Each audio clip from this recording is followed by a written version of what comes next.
Well, we are back. Welcome to this week's Cryptoverse. I'm Corbin Fraser, your trusty guide, ready to sprinkle some crypto stardust all over your day. This week, we're zooming in on the orange king of the Cryptoverse, that is Bitcoin. We've got reaction from the Fed's pivot and what it'll do to the price, a dive into Bitcoin DeFi, liquid staking on Bob, and a big announcement from yours truly here at Bitcoin.com, and much more. Let's get into it here. We got our favorite boomer, Mr. Robert Kiyosaki, the hard asset bull, famed Rich Dad Poor Dad author. He said that the, quote, Marxist Fed pivots to lower interest rates. Investors will abandon, quote, fake assets and turn to real ones like Bitcoin, gold, and silver. Commenting on Bitcoin specifically, he predicted that the price is about to explode. Now, he wasn't wrong, it seems. Like, as of recording, at the time of this recording, it's been 6 hours since the U.S. Fed just cut its benchmark interest rates by 50 basis points or half a percentage point. And in line with Kiyosaki's prediction, Bitcoin seems to like it. After an initial sell-off, the price has surged almost 4% to over $62,000 per BTC. Now remember, the rationale for raising interest rates to a 23-year high was to put a damper on inflation. The Fed claims that inflation is under control now. It's time to start juicing the economy again by making it easier to borrow money, i.e. lower interest rates. Now, time will tell how the policy shift affects inflation-resistant hard assets, such as Bitcoin. But for now, at least, it's looking like game on. So thank you, the Fed, and thank you, the Robert Kiyosaki. Meanwhile, stablecoin money printer has gone burr again. The stablecoin market, which has historically been a bellwether for incoming bull runs, it just got a $1.39 billion boost. USDT added $610 million to its supply. USDC wasn't far behind with $340 million.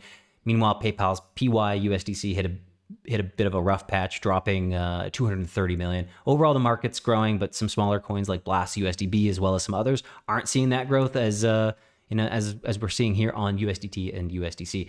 Let's switch some gears. Take a look over at our friend, Mr. Donald Trump, presidential candidate, former president-elect. I don't know what the hell they're calling him these days, but the Trump family, they're back in some crypto venture where nobody's quite sure what it does. And in a live stream on Monday, Mr. Donald Trump, President Donald Trump, attempted to rectify that by revealing some more details about this project. So World Liberty Financial will launch a cryptocurrency called WLFI. It's going to focus on stablecoins. WLFI tokens will be offered under SEC's Regulation D, which allows some companies to raise capital without registering securities if certain conditions are met. Now, one of the founders, entrepreneur Zach Folkman, explained that the project's equity structure is going to be like 20% of the tokens will go to the founding team, which includes the Trump family, and then 17% will be allocated to user rewards, and then 63% will be available for the public to purchase. Now, Folkman emphasized that there would be no pre-sales or early buy-ins for the token. And of course, commentators are noting that the venture does raise some ethical concerns. Danielle Bryan, executive director of the Project on Government Oversight, noted that if Trump were elected, his involvement in the project could create some conflicts of interest, and we'll be following this story and stories like these very closely. So hit the subscribe button, hit the follow button. We like Donald Trump. He's good for the memes. Fun to keep everyone up to date on. Moving over to another crypto bull, we've got Michael Saylor. He's back again, announcing $700 million in private offering to pay off debt and snag more Bitcoin. Saylor's company, Microstrategy, is selling convertible senior notes to big-time investors, planning to use the cash to redeem $500 million in old debt. And if there's any left, they're going to add it to their massive BTC stash. So after recently buying 18,300 Bitcoins for $1.11 billion, they now hold a total of 244,800 Bitcoin, worth over $14 billion. Kind of mind-boggling.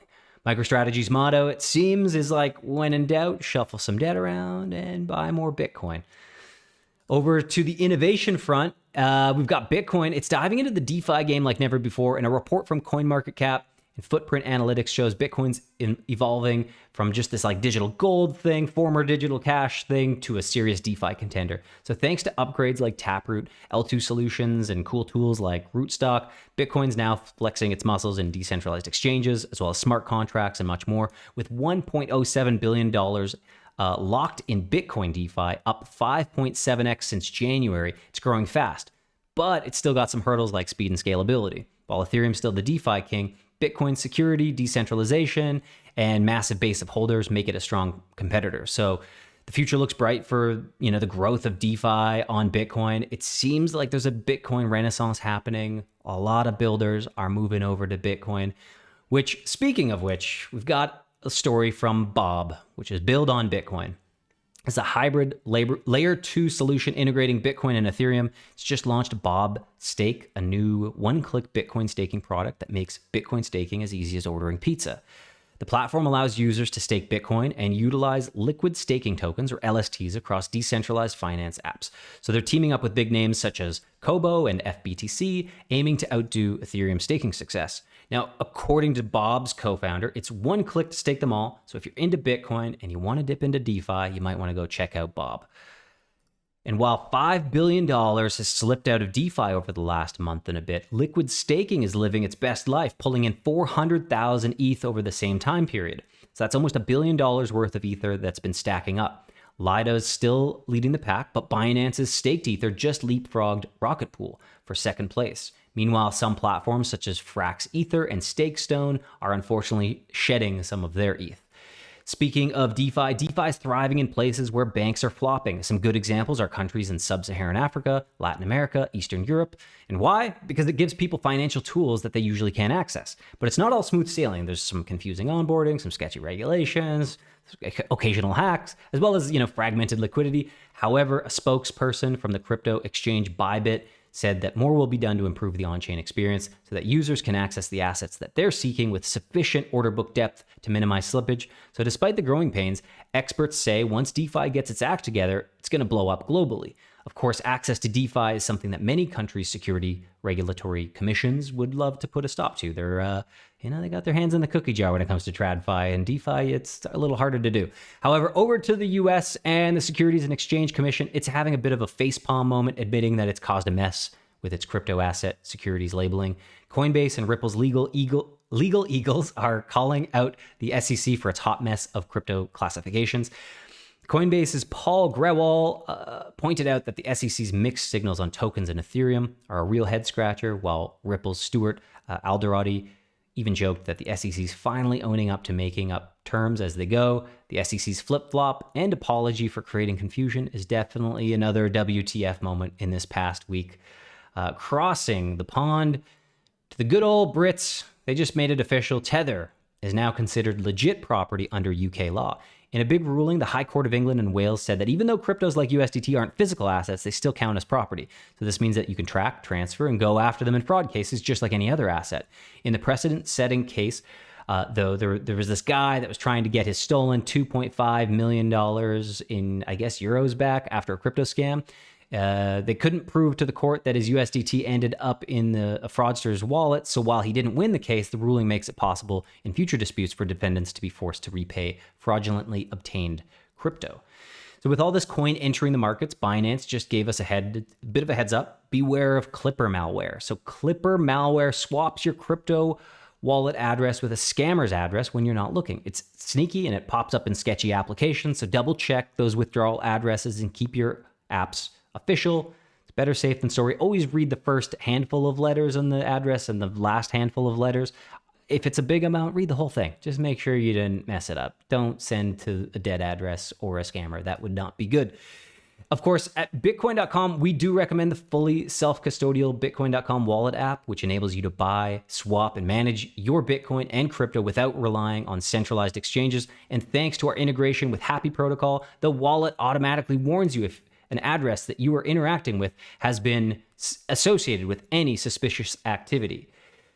So in other Bitcoin.com news, we are happy to announce that we've signed an exclusivity deal with a long-term partner and supporter of ours, MoonPay. So this deal is great for Bitcoin.com users because it simplifies the process of moving between fiat and Bitcoin, as well as vice versa, while enabling us to bring down the cost in doing so. So shout out to MoonPay for doing the hard work of dealing with banks and regulators in something like 180 countries. It empowers us to focus on providing the best self-custody crypto wallet experience to our users. Many more updates on that front coming very soon. And last month, I brought you Soneium, the new Ethereum Layer 2 built on the OpStack by Sony Block Solutions Labs. a Sony Group company. So for our final story of this week, there's an exciting announcement and it's an update. Circle and Sony are teaming up to bring USDC, the dollar-pegged stablecoin, to Soneium. Basically, they're dropping bridged USDC onto the Soneium world, making it the main token for transactions. It might even sneak its way into Sony's payment system down the road. Both companies are pumped, calling it a big win for Web3 and digital ecosystems. Jun Watanabe, chairman of Sony Block Solutions Labs, stated, "We are excited about the potential this partnership unlocks, not just for the technological advancement, but for delivering tangible benefits to Soneium and users worldwide." And Jeremy Allaire, co-founder and CEO of Circle, stated that it accelerates the adoption of our stablecoins and blockchain technology and empowers creators to flourish through secure, user-friendly Web3 experiences. And that's a wrap for this week's Cryptoverse exploration. Smash the subscribe button, give us a follow, stay in the loop with all this hot, fun news stuff that we share. Join us in the Verse Lounge over on Telegram, your VIP access to crypto discussions, Verse token updates, and more. And thanks for hanging out with us. Stay safe, keep those wallets locked tight, never stop chasing those crypto unicorns. And until next time, we'll see you guys next week. Bye-bye.